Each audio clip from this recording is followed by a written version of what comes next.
Welcome back to the NBA Files on a somber note. No. Well, man, Everett Terry Jr., look, you just gave me a beat down. Look at it this way. You win some, you lose some. What Everett Terry happens? Jr., Kwame Fisher-Jones, we're here. We're talking. I want to go off the beaten path. Okay. Michael Jeffrey Jordan, much maligned owner of the Charlotte Hornets / Bobcat. Bah. I'm sorry? Go. I think Bill Russell's on line one. I got Kareem on line Greatest two. winner. And Greatest scorer. LeBron is about to come into the building. But We'll talk when he's done. And Magic Johnson, was that 11 championships? Give me 25 All-Stars played my career too. He Well, made go them ahead. all. Look, you're trying to distract me. That's what you're trying to do. Same. Much maligned owner of the Charlotte Bobcats, Charlotte Hornets, whatever else the names they were, made a statement and it piqued my interest. He promised an NBA title to the city of Charlotte. And I'll never make a promise. Well, hold on now. Voice. Hold on now. Before you say that, how far away are they? Too far. Too far. I put down here. Their playoff team, Kimba, is a very good player. Name me another impact player on their team that gives teams fear beside Kimba Walker. Dwight Howard's playing well, but you're right. No, you're right. Dwight Howard is playing over his head, but this is Dwight eight- Howard that hasn't been Dwight Howard in about 5 years. And he pulled a stunt yesterday that I felt he should have got, or not yesterday, but a few games ago, where I felt he should have got suspended. He made a gesture. Yeah. And you can look it up. I just thought it was disgusting. Yeah. Dwight, you're better than that, man. But maybe you're not. I don't know. But all right, let me change the question. LeBron James decides to go, let's say, west for whoever, Lakers, Clippers, San Antonio, whatever. All right, Giannis continues to develop per se, but I'm not ready to hand the reins over to Giannis. Ben Simmons is still a few years away from leading a team to the NBA title. What other teams in the Eastern Conference? I mean, you can say Celtics. Boston. You can say Boston, but that's one team. How many teams do you need? You only need Okay, one. but that's one team that is right there on the brink. Right, and they'll get Gordon Hayward back, hopefully. Well, they're going to trade Gordon Hayward, but they're right here on the brink. I'm not ready to say Jordan can't make a move or two. He would have to. He would have to land a Paul George. Yeah, and they're two players away from being away.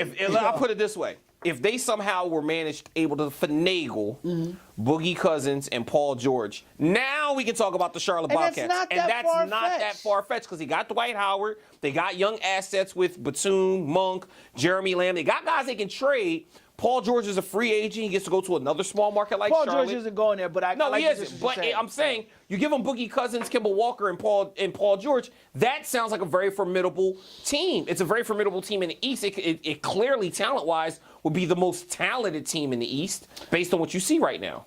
Here's the thing that they do well there that they don't do in a lot of NBA cities, and they develop their players. Kemba has developed there. Frank the Tank. Yeah, I was gonna say Frank the Tank has not developed. No, he's all right. But he reminds me a lot. By the way, Malik Monk's shooting percentage isn't good either. No. But we kill Alonzo Ball. Well, Malik Monk wasn't drafted number 2 and isn't I expected to get be all the of that, but my point is he didn't come in with the dad fanfare either. But my point is, Alonzo Ball ain't the only guard struggling from the field. In De'Aaron Fox ain't shooting great either. Yeah, and so he fighting for minutes with George Hill.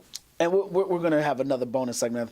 I don't think Jordan's promise is that crazy.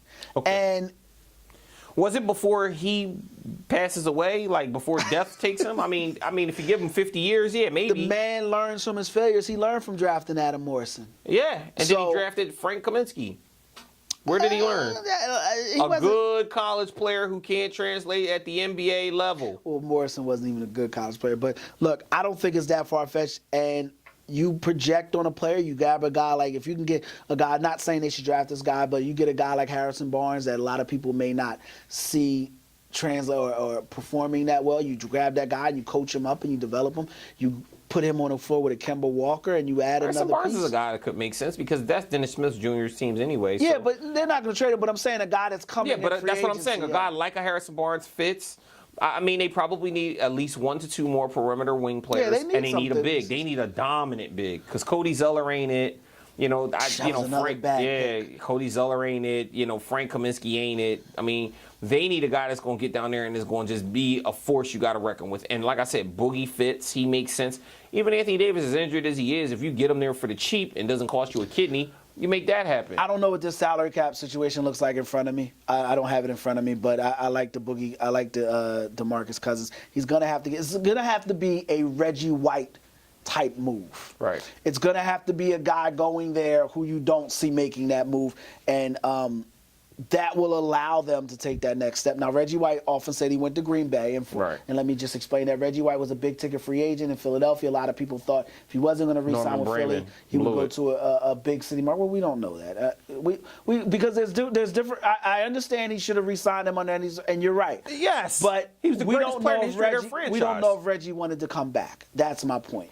And look, when you let a guy get to the end of his free agency, see Carlos Boozer in Cleveland. When you let a guy not walk out of that room without a contract signed, and in Boozer's case, they rescinded the contract because they were going to give him more money, Rob Pelinka, now the general manager for the Lakers. When that happens, there's a chance that guy will move. But going back to my bigger point, you never know how it's going to play.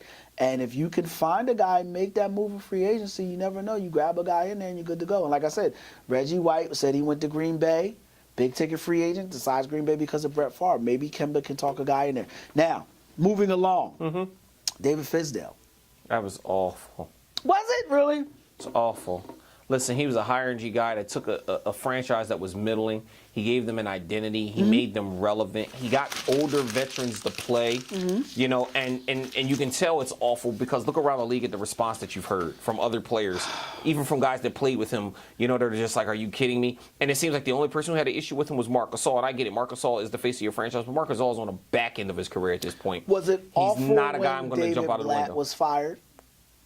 I thought it was bad that he got fired too because they were a plus 500 team and they were in good position, but they felt getting rid of him. This was not a plus 500 team. That's fair, but how much of that was the fact that they lost Mike Conley at the early part of the season? He hasn't played all year. But when you lose your best player, what do you expect? Those may be reasons or they could be excuses, but they're not results, and that's what I'm paying him for. What do you want me to do? You want me to I want you to win games. Chicken salad out of chicken poop? How? Yes. How, Sway? Figure How it do you out. want me to do it? That's why you got 7 zeros in your check. Figure it out. Look, I agree with you, but coaching matters when you have talent, and Memphis has talent. So he should have gotten it done. You show me a team with the exception, and I'll say the exception of the Cleveland Cavaliers, who can lose top-tier talent and still put up results.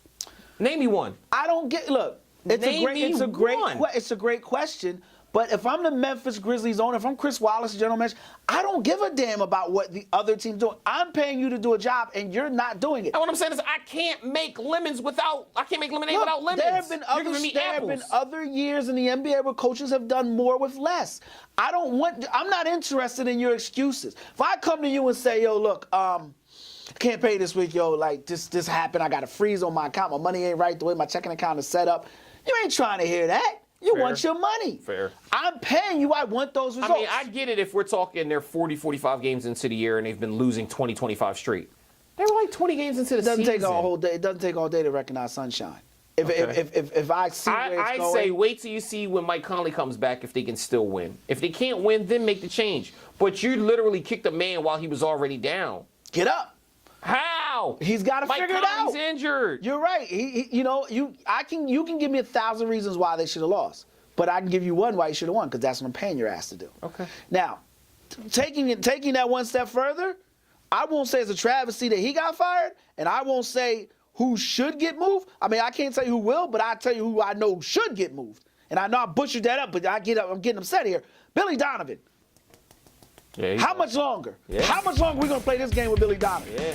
You've got Carmelo. You've got Paul George. You've even got a listening Russell Westbrook. Corralled them in a little bit. And you still can't win. Y'all losing games to the Timberwolves. Are you riding Maurice Cheeks' coattails? I'm going to put it out there. He is one of the best guard coaches in the NBA, Maurice Cheeks is. Yes. You look what he did with Damon Stoudemire. You look what he did with Allen Iverson. Developed them. All I'm saying is this. Russell Westbrook is putting up monster numbers. Is it because Maurice Cheeks is a hell of a coach, or is it because Billy Donovan is? So do you think that the move then should be fire Billy Donovan, give Maurice Cheeks the coaching job? No, I think Mark Jackson should be coaching that team. I'll put it out there. I think Mark Jackson should be coaching that team, and I'm saying it with my chest. I am tired of watching certain coaches, and I'm not talking about race, I'm just talking about certain coaches, get the benefit of a great roster, and when it doesn't work out, it's not the coach's fault. We know Billy Donovan can coach. Do we really? Do we really? I don't think Oklahoma City should have lost to Houston in the first round. I know a lot of people do, but I don't think so. That was a solid Oklahoma City team. If you think I'm crazy, how's Enes Kanter look in New York right now? Amazing in New York. So don't tell me that they don't have talent. Yeah. He should be getting it done. So I don't know who will get handed them. Who should be calling Tyrone? But I know Billy Donovan should be very soon. Fair enough. NBA Files.